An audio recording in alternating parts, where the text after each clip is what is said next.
Mungkin kalian lagi mempertimbangkan untuk upgrade kamera full frame yang murah biar bisa menghasilkan gambar yang lebih bokeh. Dan kalian mencoba melirik kamera Canon EOS RP ini yang keluaran tahun 2019. So, aku udah pakai kamera ini untuk keperluan pekerjaan seperti short film, foto prewedding, ataupun cuman hobi jalan-jalan aja sama temen-temen. Itu udah sekitar 1 tahunan.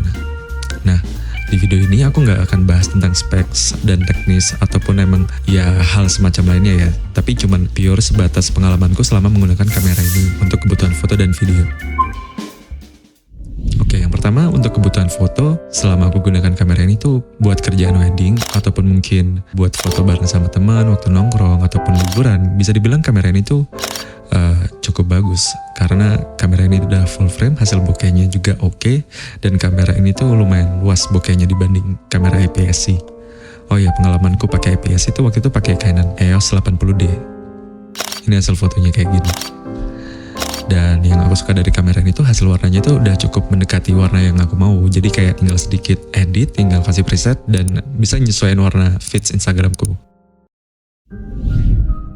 Oh ya, dan mungkin kelemahan dari kamera ini tuh baru kelihatan waktu aku ngerjain kerjaan foto prewedding bareng temenku yang dimana dia pakai kamera Sony sedangkan aku pakai kamera Canon. Ini tuh baru kelihatan kelemahan dari kamera ini, yaitu dari sisi ketajaman fotonya. Kalau misalnya kita lihat hasil fotonya di laptop, kita baru bisa bandingin mana yang tajam dan mana yang enggak. Dan kalau misalnya dilihat ya, dan kita zoom, kamera Sony ini benar-benar ngasilin tekstur kulit yang tajam dan tekstur fotonya juga tajam dibandingin kamera Canon yang lebih soft. Ya, tapi sebagian orang suka hasil foto yang soft dan sebagian orang suka hasil foto yang tajam. Itu balik lagi ke preferensi kalian. Tapi anehnya waktu foto JPEG di Canon ini editnya itu lebih enak.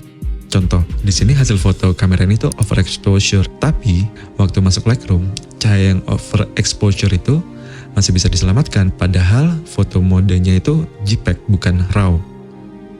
Bisa dilihat cahaya putihnya masih bisa diturunin. Sementara temenku ini juga overexposure, tapi cahayanya nggak bisa diselamatin. Padahal sama-sama JPEG kan. Kenapa kok yang Canon bisa dan Sony nggak bisa? Oke, sekarang lanjut ke video. Waktu itu aku pakai kamera ini buat project video short film dan kebutuhan dokumentasi bareng teman-teman. Kekurangan dari kamera ini tuh dia punya 4K crop dan autofocusnya tuh jadi lambat kalau misalnya di mode 4K. Jadi sama aja kayak nggak bisa dipakai. Terus untuk perekaman biasanya aku tuh pakai mode Full HD aja, jadi nggak bisa ngambil 4K. Padahal untuk di tahun sekarang itu kebutuhan 4K itu perlu banget. Misalnya kalau kita lagi rekam video format landscape, tapi butuh juga vertikal juga karena kita mau upload di berbagai platform, kita hanya syuting 1 kali aja. Tapi karena mode 4K-nya ini kurang, jadi kita nggak bisa pakai mode 4K. Dan untuk warna di video ini tuh nggak ada silok kayak punya Sony, ada S-Lock-nya. Jadi warna yang diambil itu nggak bisa se-fleksibel Sony. Biasanya aku akalin dengan netral, saturasinya aku turunin, kontrasnya aku turunin. Jadi harus pinter-pinter ngakalinnya, dan ketajaman videonya itu jujur masih lebih enak di Sony. Canon ini terlalu kontras, kadang warnanya gelap. Ini menurutku ya, dan 1080p-nya di Sony ini lebih tajam daripada 1080p di Canon. Untuk autofocus, kadang kamera ini sering misfocus, padahal sudah pakai lensa RF-nya Canon. Ya, kalau kata orang-orang sih, kalau misal kita pakai lensa yang di luar RF, itu bisa lebih lama autofokusnya. Karena tapi aku nggak bisa mastiin itu benar atau enggak ya. Soalnya aku selama ini cuma pakai 1 lensa ini aja, nggak pernah pakai yang lain.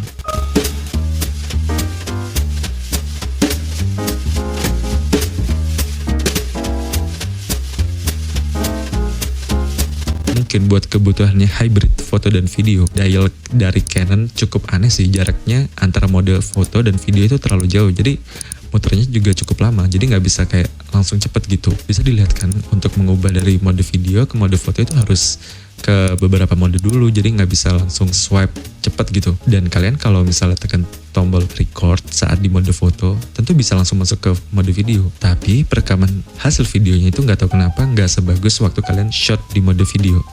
Jadi kalau kalian lebih dominan ke video, mending cari kamera yang lain aja, jangan Canon EOS RP ini. Segitu aja dari video ini, so thank you.